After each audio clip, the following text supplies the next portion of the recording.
Hello everyone, welcome back to my channel learn with रश्मि।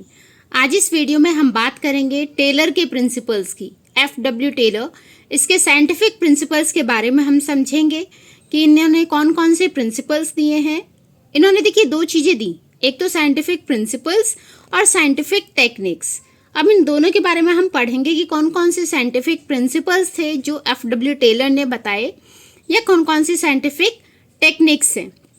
पहले बात कर लेते हैं साइंटिफिक प्रिंसिपल्स। इसका मतलब क्या है? साइंटिफिक प्रिंसिपल्स का मतलब है कि ये जानना कि आपको लोगों से क्या काम कराना है और फिर ये देखना कि वो इस काम को करें बेस्ट और चीपेस्ट वे में। मतलब सबसे अच्छे तरीके से करें, मेथड इनका बेस्ट हो और चीपेस्ट वे हो, जिससे आपकी कॉस्ट भी कम आए। तो ये देखना कि लोगों से आपको क्या कराना है, ये आपको पता होना चाहिए। और फिर ये देखना कि वो इस काम को कैसे सबसे अच्छे तरीके से और कॉस्ट कम करके चीपेस्ट वे में उस काम को करते हैं। वही होता है साइंटिफिक प्रिंसिपल्स।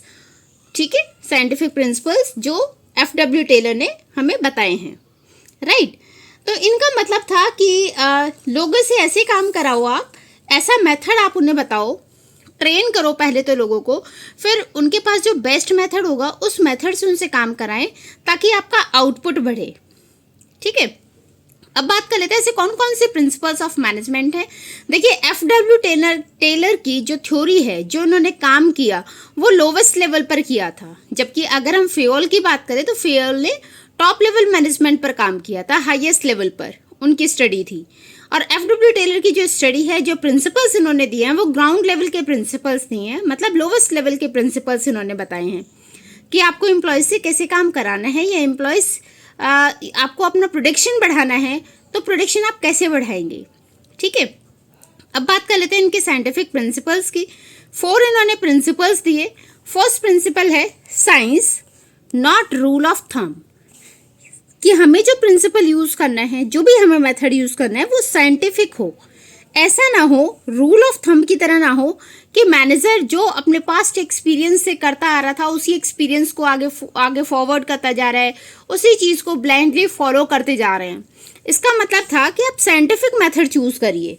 साइंटिफिक का मतलब था कि लोगों को ऑब्जर्व करो, ऑर्गेनाइजेशन को ऑब्जर्व करो, जहाँ जिसकी ज़रूरत है उस प्रिंसिपल को आप यूज़ करें।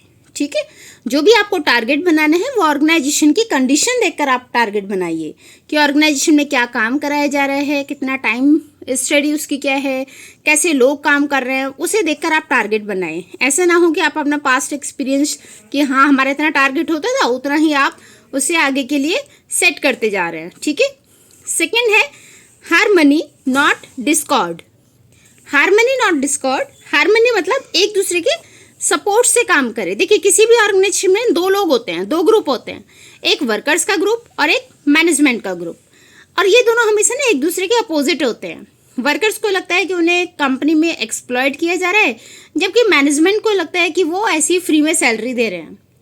तो जब तक ये एटीट्यूड इनका चेंज नहीं होगा एक दूसरे के लिए, वर्कर्स को ये ना लगे कि उसका फ़ायदा तभी होगा जब कंपनी ग्रो करेगी, और ऑर्गेनाइजेशन को ये ना लगे कि उसे भी वो भी कहीं ना कहीं ये सोचे कि उसकी ग्रोथ तभी हो सकती है जब उसके एम्प्लॉयज़ ज़्यादा पोटेंशियली काम करेंगे, अच्छे से काम करेंगे उसकी फॉर्म में। तो दोनों एक दूसरे के रिस्पेक्ट करें, एक दूसरे के साथ कोऑपरेट करें, एक दूसरे के साथ मिलकर काम करें, उसे बोलते हैं हार्मनी। नॉट डिस्कॉर्ड मतलब क्लैशेस ना हो, ईगो क्लैशेस ना आ जाए कि एम्प्लॉयज़ को ये लगे कि देखो हम स्ट्राइक करते हैं और कंपनी कैसे ग्रो कर पाती है देखते हैं। ठीक है, और मैनेजमेंट को भी ये ना लगे कि ठीक है जो भी प्रॉफिट हो रहा है मेरी पॉकेट में जा रहा है और एम्प्लॉय का आगे बेनिफिट हो ना हो उससे हमें मतलब नहीं है। ठीक, तो ये एटीट्यूड चेंज करना है।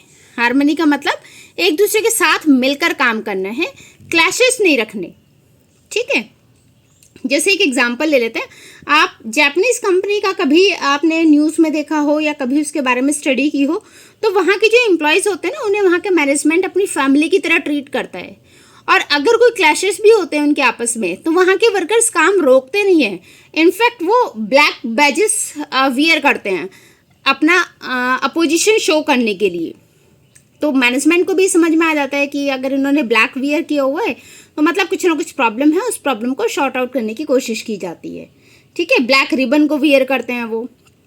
तो यहाँ पर क्या था कि एक दूसरे के कोऑपरेट कर रहे हैं, वो एक दूसरे के साथ मिलकर काम कर रहे हैं, ठीक है। नेक्स्ट आ जाता है cooperation not individualism.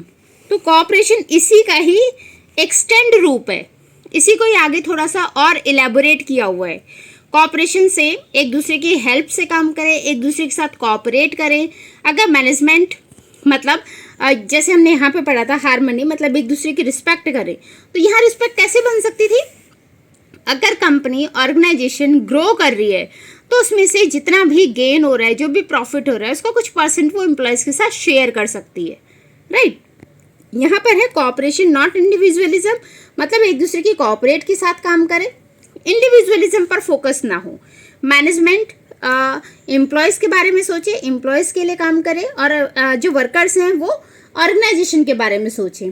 For example, अगर मैनेजर को कोई टारगेट सेट करना है तो वो पहले अपने एम्प्लॉयज़ को बुलाए, उनके साथ बात करे, फिर टारगेट सेट करे, क्योंकि फाइनली जो काम करना है ना वो एम्प्लॉयज़ को करना है, मैनेजर्स को तो करना नहीं है। तो एम्प्लॉयज़ के साथ बैठकर अगर वो टारगेट सेट किया जाएगा तो एम्प्लॉय भी अपना पूरा एफर्ट लगाएगा उस टारगेट को अचीव करने के लिए, क्योंकि उसके डिस्कशन के साथ वो टारगेट सेट हुआ है, ठीक है। तो ये हो गया कोऑपरेशन नॉट इंडिविजुअलिज्म। नेक्स्ट है development of workers to their greatest efficiency and prosperity. तो यहाँ पर है कि देखिए, यहाँ पर ना टेलर ने इंसिस्ट किया है कि आप जब भी आप सिलेक्शन कर रहे हैं वहाँ पर थोड़ा सा ध्यान दें। सिलेक्शन जो भी आप कर रहे हैं वो पर्टिकुलर एक्सपीरियंस के अकॉर्डिंग हो या स्किल्स के अकॉर्डिंग हो और उनकी क्वालिफिकेशंस के अकॉर्डिंग हो, ताकि आपके पास अच्छे एम्प्लॉयज़ रहें। किसी भी ऑर्गेनाइजेशन की ग्रोथ बेसिकली उसके एम्प्लॉयज़ पर डिपेंड करती है। अगर एम्प्लॉयज़ अच्छे होंगे तो कंपनी जल्दी ग्रो करेगी, कोई भी ऑर्गेनाइजेशन जल्दी ग्रो करेगी, ठीक है। तो और यहाँ पर उन्होंने क्या बोला है कि जब आप एम्प्लॉयज़ अच्छे रखेंगे ना तो आप उनको ट्रेन कराते रहो, ट्रेनिंग देते रहो उन्हें टाइम टू टाइम, उन्हें अपग्रेड करते रहो, क्योंकि जब आपके वर्कर्स अपग्रेड होंगे तभी वो कंपनी को ग्रो करेंगे, ठीक है। ऐसा नहीं है कि कंपनी केवल अपने बारे में ही सोचती जा रही है, अपनी ग्रो कर रही है, वो वर्कर्स का भी ग्रो कराए, उनको भी उनकी एफिशिएंसी प्रॉस्पेरिटी के अकॉर्डिंग उनकी नॉलेज अपग्रेड करे, ठीक है। तो ये थे 4 प्रिंसिपल्स, साइंटिफिक प्रिंसिपल्स जो FW टेलर ने बताए, और ये किस लेवल के हैं? ग्राउंड लेवल पर हैं, लोवेस्ट लेवल के प्रिंसिपल्स हैं कि आपको जब प्रेडिक्शन बढ़ाना है तो कैसे आप अपने आउटपुट को बढ़ा सकते हैं, ठीक है। नेक्स्ट बात करते हैं इसकी टेक्निक्स की, साइंटिफिक टेक्निक्स। तो साइंटिफिक टेक्निक्स की अगर हम बात करें, टेलर की साइंटिफिक टेक्निक्स, तो ये 5 टेक्निक्स हैं जिनके बारे में हम एक एक करके पढ़ते हैं। तो यहाँ पे फर्स्ट है फंक्शनल फॉर्मैनशिप। फंक्शनल फॉर्मैनशिप मतलब देखिए, किसी भी ऑर्गेनाइजेशन में 2 तरीके के फंक्शंस होते हैं। एक तो होगा कि प्लानिंग, कुछ लोग क्या करते हैं प्लानिंग में अच्छे होते हैं तो वो प्लानिंग करते हैं कंपनी के लिए, ठीक है। दूसरे लोग जो प्रेडिक्शन करेंगे, जो काम करेंगे। कुछ लोग होंगे जिन्हें आइडियाज़, जो अच्छे आइडियाज़ दे सकते हैं, कुछ लोग होंगे जो काम अच्छा कर सकते हैं, मशीनों के साथ काम अच्छा कर सकते हैं, प्रोडक्ट अच्छे बना सकते हैं, आपके प्रोडक्शन में हेल्प करेंगे, ठीक है। तो प्लानिंग या प्रेडिक्शन, ये 2 टाइप के फंक्शंस हैं। अब इसमें फंक्शनल फॉर्मैनशिप, तो 2 फंक्शन हुए हमारे प्लानिंग और प्रेडिक्शन के। फॉरमैन मतलब इनके जो बॉस होंगे वो इन सबका अलग अलग बॉस हो। प्लानिंग के लिए उन्होंने 4 बॉस बताए हैं, किसने? टेलर ने। सेम प्रेडिक्शन के लिए भी उसने 4 बॉस बताए हैं। अब जैसे प्लानिंग में पहला बॉस हो गया रूट क्लर्क। रूट क्लर्क क्या डिसाइड करेगा? रूट क्लर्क बताएगा स्टेप्स ऑफ वर्क, कि काम के क्या स्टेप्स हैं, पहले आपको क्या करना है, उसके बाद क्या करना है, उसके बाद क्या करना है, उसके बाद क्या करना है। फॉर एग्जांपल, आपको मोबाइल फ़ोन बनाना है, मोबाइल फ़ोन आप कैसे कैसे बनाएंगे, किन किन स्टेप्स से बनाएंगे, ठीक है। सेकेंड हो गया इंस्ट्रक्शन। अब यहाँ आपने स्टेप्स बता दिए, उसके अकॉर्डिंग इंस्ट्रक्शन क्लर्क उस चीज़ को स्पेसिफाई करेगा, एक्सप्लेन करेगा कि काम करोगे कि ये स्टेप्स हैं, अब इन स्टेप्स से आप कैसे काम करेंगे, ठीक है। वो इंस्ट्रक्शन दिए जाएंगे उससे रिलेटेड। देन नेक्स्ट आ जाता है आपका टाइम एंड कॉस्ट। ये आपको बताएगा कि कितने टाइम में या कितनी कॉस्ट, शीट जो रिपेयर करता है वो यही करता है, यही बॉस करेगा। तो ये आपको बताएगा कितना टाइम, स्पेसिफाइड टाइम कितना लगना चाहिए एक प्रोडक्ट को बनाने में या एक टारगेट को कंप्लीट करने में, और कितनी कॉस्ट आएगी, ठीक है। तो ये कैसे ऑब्जर्व किया जाता है? ये सारी चीज़ें ऑब्जर्व की जाती हैं एक्सपेरिमेंट के थ्रू। टेलर ने बोला कि मैनेजर अपनी मर्जी से डिसाइड नहीं करेगा कि भाई अपनी मर्जी से उसने बता दिया कि इतने टाइम में इतने प्रोडक्ट बनने चाहिए, ऐसे नहीं होगा। उसने हर जगह साइंटिफिक मेथड यूज़ करने के लिए बोला है। तो टेलर के अकॉर्डिंग साइंटिफिक मेथड का मतलब है कि एवरेज एम्प्लॉय के साथ आप ये टाइम वॉच लेकर खड़े हो जाए, उसे ऑब्जर्व करें कि वो कितनी देर में काम करता है, और ये एक ही बार नहीं, कम से कम 100 टाइम्स, कम से कम 100 बार आप ये ऑब्जर्व करें कि वो एवरेज एम्प्लॉय आपके टास्क को कंप्लीट करने में कितना टाइम लेता है, फिर उसे स्टैंडर्ड टाइम बनाया जाए। ठीक है, तो ऐसे स्टैंडर्ड टाइम हम बना सकते हैं। नेक्स्ट होता है डिसिप्लिनेरियन। ये रूल्स एंड रेगुलेशंस का ध्यान रखेगा। ठीक है, कि कंपनी में जो ऑर्गेनाइजेशन है वो आपका वहाँ ऑर्गेनाइजेशन में आपके रूल्स एंड रेगुलेशंस को फॉलो किया जाए। तो टेलर ने यहाँ 4 बॉस बताए। ठीक है, रूट क्लर्क क्या करेगा, स्टेप्स बताएगा काम के, कैसे कैसे काम को करना है। ठीक है, देन इंस्ट्रक्शन क्लर्क उससे रिलेटेड इंस्ट्रक्शंस देगा। टाइम एंड कॉस्ट क्लर्क कितना टाइम लगेगा या कॉस्ट शीट बनाएगा, और डिसिप्लिनेरियन रूल्स एंड रेगुलेशंस बताएगा। ठीक है, तो ये हो गए प्लानिंग के 4 बॉस। ऐसे ही सेम प्रोडक्शन के 4 बॉस उन्होंने बताए। ऐसे प्रोडक्शन के लिए जो 4 बॉस बताए हैं वो 4 बॉस, पहला हो गया गैंग बॉस। गैंग बॉस का काम होता है मशीनों को अरेंज कराना। ठीक है, मशीन, टूल, रिसोर्सेस, ये सारी अरेंज कराने का काम है गैंग बॉस का। ठीक है, सेकेंड हो गया speed boss. Speed boss ensure करेगा कि टाइम कंप्लीट, टाइम के अकॉर्डिंग आपका जो टारगेट है वो कंप्लीट हो जाए। ये काम होता है स्पीड बॉस का। देन है रिपेयर बॉस। रिपेयर के नाम से आपको समझ में आ गया होगा, ये ध्यान रखेगा कि कोई भी मशीनें अगर ख़राब हैं तो उन्हें रिपेयर कराने का काम या टूल्स को रिपेयर कराने का काम किसका है, रिपेयर बॉस का। फोर्थ हो गया इंस्पेक्टर।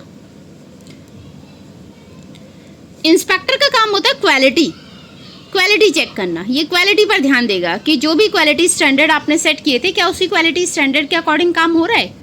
ठीक है, तो यहाँ पर अगर हम FW टेलर को देखें तो इसके अकॉर्डिंग 4 बॉस प्लानिंग के लिए, 4 बॉस प्रेडिक्शन के लिए, तो टोटल बॉस हो गए इसके 8। तो 8 फॉरमैन हैं एज पर FW टेलर। ठीक है, 4 बॉस प्लानिंग के लिए और 4 बॉस प्रेडिक्शन के लिए। तो ये तो बॉस हैं, इनके अंडर जो काम करेंगे उनसे इन्हें काम लेना है। ठीक है, रूट क्लर्क जो स्टेप्स बताएगा किस स्टेप्स में आपका काम होना है। इंस्ट्रक्शन क्लर्क जो इंस्ट्रक्शन देगा उस वर्क के according. Time and cost clerk जो टाइम बताएगा कितने टाइम में आपको कंप्लीट करना है एंड कॉस्ट शीट प्रिपेयर करेगा। डिसिप्लिनेरियन जो रूल्स एंड रेगुलेशंस बताएगा। प्रेडिक्शन फंक्शन के अकॉर्डिंग भी गैंग बॉस जो अरेंज करेगा सारी मशीन्स को, टूल्स को, रिसोर्सेज को, मतलब जिसको जिस चीज़ की ज़रूरत है ये अरेंज करा के देगा। स्पीड बॉस ये इंश्योर करेगा कि टाइम पर ही आपका जो टास्क है वो कंप्लीट हो जाए। रिपेयर बॉस का काम था मशीनों को सही कराना, सही कंडीशन में रखना, सारी वर्किंग कंडीशंस ठीक हो। इंस्पेक्टर का काम है क्वालिटी कंट्रोल करना, क्वालिटी के अकॉर्डिंग प्रोडक्ट को बनाना। ठीक है, नेक्स्ट है हमारी नेक्स्ट टेक्निक है standardisation and simplification of work. Standardisation मतलब जो भी एक पर्टिकुलर स्टैंडर्ड रखा है उसके अकॉर्डिंग काम को कराया जाए। अब स्टैंडर्ड में आ जाता है आपका टाइप, साइज या कैरेक्टरिस्टिक्स। ठीक है, किस टाइप का प्रोडक्ट आप बना रहे हैं, किस साइज का बना रहे हैं, उसमें फीचर्स क्या क्या होंगे, वो हो गया स्टैंडर्डाइजेशन। जैसे मतलब मल्टी यूज़ हो उसका, कहीं ना कहीं वो इंटरचेंजेबिलिटी को अलाउ करे। इंटरचेंजेबिलिटी मतलब जैसे आपने चार्जर्स देखे होंगे ना, वो मोस्टली फ़ोन में अगर टाइप सी आपका चार्जर है तो कोई भी आपका टाइप सी चार्जर वो किसी भी मोबाइल फ़ोन में लग जाता है ना, मोस्टली आपके यूज़ हो जाता है। ये अडेप्टर है, अडेप्टर के साथ आपकी जो डेटा केबल होती है वो यूज़ हो जाती है। तो इससे क्या होता है, अडेप्टर की डिमांड बढ़ जाएगी, चार्जर्स की डिमांड बढ़ जाएगी। तो स्टैंडर्डाइजेशन मतलब आपका जो साइज़ है, फीचर्स हैं, या फिर जो भी आपका इसमें प्रोडक्ट की जो क्वालिटी है वो सब मेज़र करना, फिक्स करना। ठीक है, सिंप्लीफिकेशन का मतलब होता है सिंप्लीफाई करना, काम को इजी करना। अब इजी कैसे करेंगे, इजी करने का मतलब है जो अननेसेसरी वैरायटीज़ है ना उन्हें हटा दो। अगर आपको लग रहा है कि भाई आप 10 वैरायटी के 10 वैरायटीज के ब्रेड बना रहे हैं और उसमें से जो सेल हो रही है ना वो केवल 8 वैरायटीज की हो रही है, तो उन 2 वैरायटीज को आप हटा दो जिसकी सेल नहीं हो रही है, क्योंकि आपका टाइम भी लग रहा है, लेबर भी लग रही है, कॉस्ट भी लग रही है, तो आपका यहाँ एक्स्ट्रा एक्सपेंसेस हो रहे हैं, तो वो एक्सपेंसेस आपकी कम हो जाएंगी। जैसे एग्जांपल अगर मैं आपको दूं तो यूएसए में एक पेपर कंपनी थी जो 2000 वैरायटीज के पेपर बनाती थी, उसने उन वैरायटीज को कम करके 200 वैरायटीज बनानी शुरू की। ये क्यों किया? क्योंकि सिंप्लीफाई किया उसने अपने काम को। जिसकी डिमांड ज़्यादा थी, ये जिसकी सेल ज़्यादा थी उन्हें उसने कंटिन्यू रखा, जिसकी डिमांड कम थी, सेल नहीं हो पाते थे, उन प्रोडक्ट को उसने या उन वैरायटीज को उसने बंद कर दिया। सेम ऐसे ही फ्रूट कैन मैन्युफैक्चरिंग कंपनी थी जो 200 वैरायटीज बनाती थी, जिसने उसे कम करके 32 वैरायटीज की। जिससे काम जब उसने वैरायटीज को अपना कम किया, 200 से 32 किया, तो उसने भी ये एक्सपीरियंस किया कि अब ज़्यादा एफिशिएंटली और इफेक्टिव रिजल्ट आ रहे हैं। ठीक है, तो काम को स्टैंडर्डाइजेशन या सिंप्लीफिकेशन करो, आप सिंप्लीफाई कर दो, फिक्स रखो अपना फीचर्स को या टाइप्स को या इंटरचेंजेबिलिटी रखो और सिंप्लीफाई करो, अननेसेसरी वैरायटीज को आप हटा दो। ठीक है, नेक्स्ट जो हमारी टेक्निक है वो है वर्क स्टडी। अब वर्क स्टडी में ना आपकी 4 स्टडी आती हैं, fatigue study, method study, time study, motion study. Fatigue study का मतलब होता है कितने टाइम बाद कोई भी पर्सन थक जाता है, तो इसमें रेस्ट इंटरवल आते हैं। ठीक है, फटीग का मतलब होता है थकान, कितने टाइम बाद कोई भी बंदा थक जाएगा, कोई भी एम्प्लॉय आपका थक जाता है, ये ऑब्जर्व करना। इसमें हम कौन कौन सी चीज़ों पर ध्यान देते हैं? सबसे पहले फ्रीक्वेंसी रेस्ट इंटरवल की कि कितने टाइम बाद वो थक जाएगा। Then duration of rest interval कि रेस्ट अगर उसे देना है तो वो कितने टाइम का देना है, 10 मिनट का ब्रेक देना है, 20 मिनट का ब्रेक देना है, 30 मिनट का ब्रेक देना है वो। देन नंबर ऑफ इंटरवल्स, कितने इंटरवल्स चाहिए। फॉर एग्जाम्पल किसी भी कंपनी में अगर 6 घंटे काम होता है, 6 आवर्स काम होता है, तो इसमें कितने देर का ब्रेक देने की ज़रूरत है। आपके यहाँ जो लेबर है ना, आपने ऑब्जर्व किया कि 2 घंटे बाद वो थक जाती है। ठीक है, तो ये क्या था, फ्रीक्वेंसी कि 2 आवर्स बाद वो थक जाती है, तो आपको लगा कि ऐसे 2 आवर्स करके आपको 3 ब्रेक देने हैं यहाँ पे। ठीक है, अब ये आपको देखना है कि इसमें कितनी देर का ये ब्रेक देना है। आपने ऑब्जर्व किया कि 10 मिनट बाद ना आपका एम्प्लॉय वापस रिचार्ज हो जाता है। रिचार्ज का मतलब होता है फिर से काम करना शुरू कर देता है पूरी एफिशिएंसी के साथ। तो आपने ये सभी 10 मिनट्स के ब्रेक दे दिए। ठीक है, ये हो गया आपका ड्यूरेशन। देन नंबर कितने दिए आपने, हमने 3 इंटरवल दिए, तो ये हो गए नंबर ऑफ रेस्ट इंटरवल। तो यहाँ 3 चीज़ों पर ध्यान दिया जाता है फटीग स्टडी में। फ्रीक्वेंसी ऑफ रेस्ट इंटरवल, कितने टाइम बाद आपका एम्प्लॉय थक जाता है। Then duration of rest interval, कितनी टाइम का आपको उसे रेस्ट इंटरवल देना है। Then number of rest interval, कितने रेस्ट इंटरवल आपको उसे प्रोवाइड करने हैं। ठीक है, तो ये था फटीग स्टडी। नेक्स्ट है मेथड स्टडी। मेथड, आपको मेथड से ही पता चल रहा है, तो यहाँ पर टेलर बोलते हैं कि आप ना बेस्ट मेथड अपना यूज़ करेंगे। जो भी आप काम करेंगे उसके लिए जो बेस्ट मेथड है वो आपको सिलेक्ट करना है। अब वो कैसे सिलेक्ट कर सकते हैं हम? सेम एक्सपेरिमेंट के थ्रू। आप जब काम को एक्सपेरिमेंट के थ्रू करेंगे तो आपको पता चल जाएगा किस काम को किस तरीके से ज़्यादा अच्छे तरीके से या कैसे आप बेस्ट वे में कर सकते हैं। अब जैसे एग्जांपल ले लेते हैं, देखिए काम करने के 2 तरीके होते हैं, या तो लेबर से काम कराएं या मशीन से काम कराएं, है ना। या तो हम लेबर से करा सकते हैं काम या फिर मशीन से।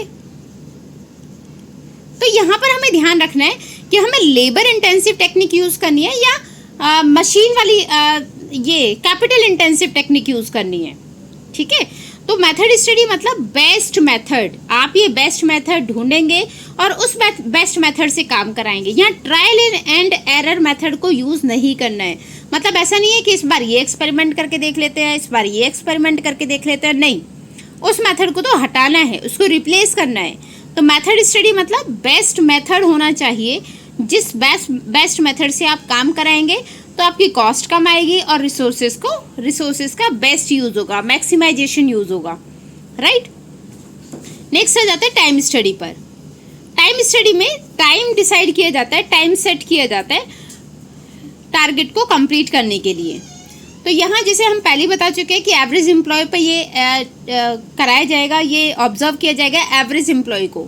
ना तो हम ज़्यादा लेजी एम्प्लॉय पर ट्राई करेंगे, ना ही एफिशिएंट एम्प्लॉय पर ट्राई करेंगे। तो ये एवरेज एम्प्लॉय के लिए ट्राई किया जाता है कि उसे कितना टाइम लगता है एक टास्क को कंप्लीट करने में, और वो टाइम डिसाइड किया जाता है, फिर उस टाइम के अकॉर्डिंग टारगेट को कंप्लीट कराया जाता है। तो टाइम स्टडी में फोकस किया जाता है रिक्वायर्ड टाइम पर कि कितना स्टैंडर्ड टाइम लगेगा किसी टास्क को कंप्लीट करने में। देन उसके अकॉर्डिंग ही टारगेट सेट किया जाता है उस टाइम के अकॉर्डिंग। साथ ही साथ इसमें ये भी देखा जाता है नंबर ऑफ वर्कर्स, कितने लोग लगेंगे उस काम को करने के लिए, ठीक है। और इसका फ़ायदा ये होता है कि इसमें आप एफिशिएंट और इनएफिशिएंट वर्कर्स को कैटेगराइज कर सकते हैं। उन्हें ये देख सकते हैं कि कितने एम्प्लॉयज़ आपके एफिशिएंट है, कितने एम्प्लॉयज़ आपके इनएफिशिएंट है। तो ये फ़ायदा होता है टाइम स्टडी का, ठीक है। पर्पज़ आपको समझ में आ गया, टाइम स्टडी का क्या पर्पज़ है, ये टेक्निक क्यों यूज़ की जाती है। नेक्स्ट आ जाते हैं मोशन स्टडी। मोशन में लूज मोशन से मतलब नहीं है, मोशन का मतलब है मूवमेंट, कि कोई भी एम्प्लॉय का जो मूवमेंट है, जो उसके आना जाना, कितने उसके मूवमेंट लगते हैं किसी भी काम को करने के लिए, ठीक है। पहले तो ये देखेंगे कि कितने मूवमेंट हैं, कितने मोशंस हैं उसके। देन इसके बाद हम ये देखते हैं कि उसमें से प्रोडक्टिव मूवमेंट कितने हैं, वेस्ट कितने हैं, ठीक है। तो मोशन स्टडी, तो प्रोडक्टिव मूवमेंट जितने भी हैं वो ठीक है, लेकिन अनप्रोडक्टिव मूवमेंट जो है उन्हें एलिमिनेट करना, उन्हें हटाना। तो यहाँ पर ये देखा जाएगा कितने टाइप के मूवमेंट्स एक एम्प्लॉय को परफॉर्म करने होते हैं, कितनी बार वो इधर से उधर जाता है या आता है, उसमें से कितने उसके प्रोडक्टिव मूवमेंट है, कितने अनप्रोडक्टिव मूवमेंट है। जो अनप्रोडक्टिव या वेस्टफुल, जो बेकार के उसके मूवमेंट है ना इधर उधर जाने के, उन मूवमेंट को हटाना, ठीक है, ताकि उसे इनकी ज़रूरत ना पड़े और वो यहाँ पर अपना सारा फोकस करे, यहाँ पर अपना ज़्यादा ध्यान रखे। एक एग्जांपल ले लेते हैं, जैसे एक लेबर है, ठीक है, एक एम्प्लॉय है, वो टूल्स का काम कर रहा है। उसे टूल्स उठाने के लिए बार बार बैंड होना पड़ता है, बार बार नीचे झुकना पड़ता है, क्योंकि टूल्स का जो बॉक्स है ना वो टेबल के नीचे लगा हुआ है। तो वहाँ उसे बार बार झुकना पड़ता है, बार बार टूल्स निकालेगा, काम करेगा, ठीक है। तो यहाँ पर टेलर सजेस्ट करता है कि वो टूल बॉक्स टेबल के नीचे ना लगाकर टेबल के साइड में लगाया जा सकता है, ताकि वो वहीं बैठे बैठे टूल्स का यूज़ करता रहे और उन्हें लगाता रहे। तो इसका जो बैंड हो रहा था, बार बार वो नीचे झुक रहा था उस टूल्स को लेने के लिए, वो उसका अनप्रोडक्टिव मूवमेंट एलिमिनेट हो जाएगा, वो वहाँ से हट जाएगा। तो अब किस पर ध्यान दिया उसने, प्रोडक्टिव मूवमेंट पर। तो इससे फ़ायदा ये होता है कि प्रोडक्शन बढ़ जाता है, ठीक है, प्रोडक्शन बढ़ जाएगा और वो ज़्यादा एफिशिएंटली काम करेगा। तो ये था हमारा मोशन स्टडी, ठीक। नेक्स्ट बात कर लेते हैं differential piece wage system. Different मतलब अलग अलग, wage system, piece wage system मतलब हर पीस के अकॉर्डिंग वेज सिस्टम अलग अलग हो। जो आप सैलरी दे रहे हैं, जो आप वेजेस दे रहे हैं, वो अलग अलग हो। फॉर एग्जाम्पल, किसी भी कंपनी में एक टारगेट बनाया है, ठीक है, वहाँ टारगेट बनाया है कि अगर आप 10 यूनिट बनाते हैं, 10 यूनिट्स बनाते हैं पर डे, तो जो कॉस्ट होगी वो 50 पर यूनिट होगी, ठीक है। मतलब अगर 10 यूनिट कोई भी एम्प्लॉय बनाता है तो उसे 50 पर यूनिट के हिसाब से मिलेगा। तो उसका अमाउंट कितना हो गया, 10 × 50 मतलब 500 रुपीज़ पर डे के हिसाब से, ठीक है। सेकेंड थिंग आपने ये बता दिया कि अगर कोई भी एम्प्लॉय 12 यूनिट बनाएगा तो यही कॉस्ट उसे 60 पर यूनिट के हिसाब से पे की जाएगी। अब पैसे कितने हो गए, उसे 60 रुपये मिलेंगे एक यूनिट के हिसाब से। पहले अगर वो 10 यूनिट बना रहा है तो 50 रुपये के हिसाब से उसे पैसे मिलते, तो उसे टोटल पैसे मिलते 500 रुपये। और अगर 12 यूनिट के हिसाब से कोई भी एम्प्लॉय बनाएगा तो उसे 60 रुपये पर यूनिट के हिसाब से मिलेंगे। तो यहाँ पर उसके पैसे कितने हो जाएंगे, 720 रुपये, ठीक है। अब यहाँ पर एक बंदा है ए, एक है बी। ए ने काम किया, 10 यूनिट बनाए और उसे लगा 10 यूनिट बन गए ना, चलो ठीक है, मेरा टारगेट खत्म हुआ। तो उसे जो सैलरी मिली, उसे जो पैसे मिले, वो किसके हिसाब से मिले, 500 रुपये के हिसाब से। वहीं बी ने काम किया, ठीक है 2 यूनिट ही तो एक्स्ट्रा बनाने हैं, बना लेते हैं, मेरा फ़ायदा हो जाएगा। तो बी ने 12 यूनिट बनाए। अब 12 यूनिट के हिसाब से उसे पैसे मिल गए 720 रुपये, जहाँ ए को मिले 500 रुपये, से मिल गए 720 रुपये। तो डिफरेंस कितने का आ गया यहाँ पर, 220 रुपये का। यहाँ 220 रुपये से एक्स्ट्रा मिले, है ना, बी ने 220 रुपये एक्स्ट्रा कमा लिए, ठीक। तो यहाँ कहीं ना कहीं ए को ये लगेगा कि अरे यार 2 यूनिट और मैं अगर बना लेता तो मुझे भी 60 रुपये के हिसाब से पेमेंट मिलती 720 रुपये। तो इससे फ़ायदा क्या होता है डिफरेंशियल पीस वे सिस्टम से कि एम्प्लॉयज़ आपके मोटिवेट हो जाते हैं और वो ज़्यादा मेहनत से ज़्यादा पोटेंशियल वर्क करते हैं।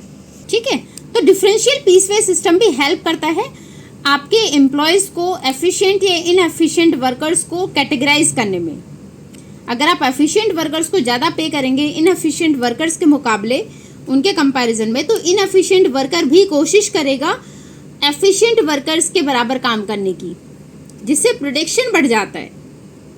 ठीक है, तो प्रोडक्शन ऑटोमेटिकली आपका बढ़ जाएगा। नेक्स्ट एंड लास्ट आ गया मेंटल रेवोल्यूशन, जिसकी हम बात कर चुके हैं। मेंटल रेवोल्यूशन क्या था कि दोनों का जो एटीट्यूड है वर्कर्स का मैनेजमेंट का, एक दूसरे के लिए जो एटीट्यूड है उसमें चेंज करना, उसे वो चेंज करना। ठीक है, वर्कर्स को ये ना लगे कि मैनेजमेंट हमें एक्सप्लॉइट कर रहा है, और मैनेजमेंट को भी ये ना लगे कि जो उसके एम्प्लॉयज़ है उसके बिना उसका काम चल जाएगा ना। दोनों एक दूसरे के बारे में सोचें, तो ये मेंटली एक दूसरे के बारे में पॉजिटिव रिस्पॉन्स रहे। ऐसा नहीं है कि केवल ठीक है कर लिया, जब तक फॉर्म में है, जब तक उनका बिहेवियर चेंज हो उसके बाद फिर से वैसे ही ना। तो वो मेंटली मतलब माइंड में उनकी एक चेंज आना चाहिए कि दोनों को एक दूसरे की ज़रूरत है। ऑर्गेनाइजेशन को एम्प्लॉयज़ की ज़रूरत है, तो एम्प्लॉयज़ को भी ऑर्गेनाइजेशन से ही फ़ायदा हो सकता है। जब ऑर्गेनाइजेशन ग्रो करेगी तभी वहाँ के एम्प्लॉय भी ग्रो कर सकते हैं। ठीक है, तो ये हम पहले भी हमने बात की थी मेंटल रेवोल्यूशन की, वही है ये, बस इसे अलग से टेक्निक में डाल दिया है। तो ये थी हमारी scientific principles of management given by F.W. Taylor. ठीक है, तो वापस से रिकैप कर लेते हैं। साइंटिफिक प्रिंसिपल्स क्या थे कि ये पता लगाना आपको लोगों से कराना क्या है, फिर ये देखना कि वो उसी तरीके से करें बेस्ट वे में और चीपेस्ट वे में उस काम को। Science not rule of thumb, scientific methods को हम यहाँ अप्लाई करेंगे ना कि रूल ऑफ थंब को। ठीक है, ऐसा नहीं है कि आपने एक बार अंगूठा लगा दिया तो अब आप उसे प्रॉपर्टी पेपर पर आपने अंगूठा लगा दिया तो आप चेंज नहीं हो सकता। तो आप चेंज करेंगे as per the need, as per the requirement of organisation.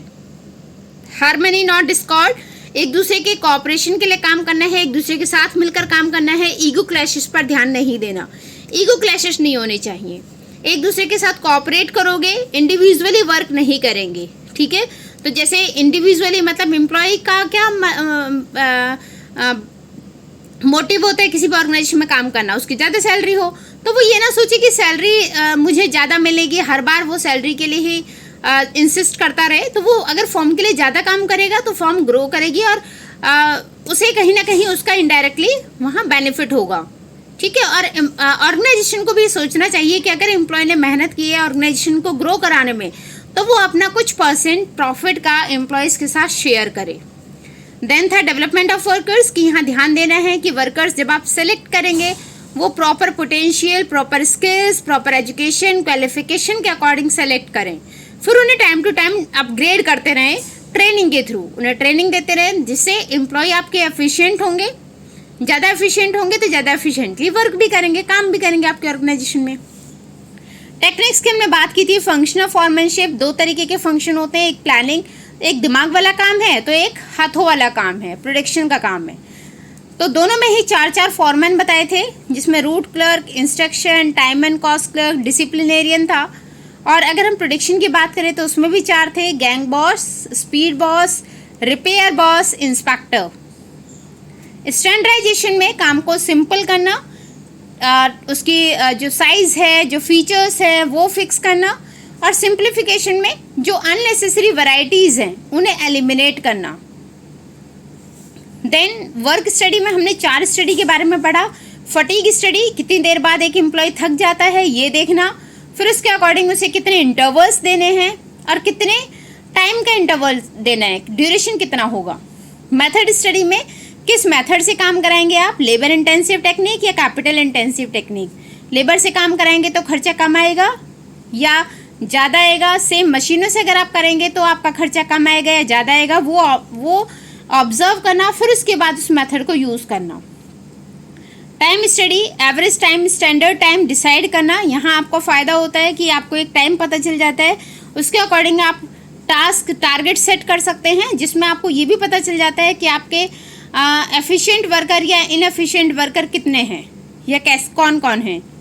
Motion study, unnecessary movements को हटाना, डिफरेंशियल पीसवे सिस्टम, हर यूनिट के अकॉर्डिंग या एफिशिएंट और इनएफिशिएंट वर्कर को अलग अलग टाइप से अलग अलग वेजेस देना, जो ज़्यादा काम कर रहा है उसको ज़्यादा पैसे, जो कम काम कर रहा है उसको कम पैसे। मेंटल रेवोल्यूशन, दिमागी तौर पर एक दूसरे के लिए, मैं कभी कभी हिंदी अच्छा बोल लेती हूँ, एक दूसरे के लिए अच्छी भावनाएं लेकर आना, मतलब एक दूसरे के बारे में अच्छा सोचना। वर्कर्स को लगे कि मैनेजमेंट के लिए काम करना है और मैनेजमेंट को लगे कि वर्कर्स को भी खुश रखना है। ठीक है, तो ये थे हमारे सारे scientific principles of management given by F W. Taylor. अगर वीडियो अच्छी लगे तो वीडियो को लाइक करें, शेयर करें, चैनल को सब्सक्राइब करें अगर चैनल पर नए हैं तो। आगे मिलेंगे, दोनों एफ.डब्ल्यू. टेलर या फेयोल के बीच में कंपैरिजन करेंगे कि किसने किस बेसिस पर प्रिंसिपल्स दिए हैं या किसके प्रिंसिपल्स कहाँ कहाँ अप्लाई होते हैं। ठीक है, दोनों के बारे में स्टडी करेंगे, तो ये आप पढ़ लेना, इस चैप्टर से केस स्टडी ज़रूर आती है। तो मिलेंगे नेक्स्ट वीडियो में नेक्स्ट टॉपिक के साथ। Till then bye.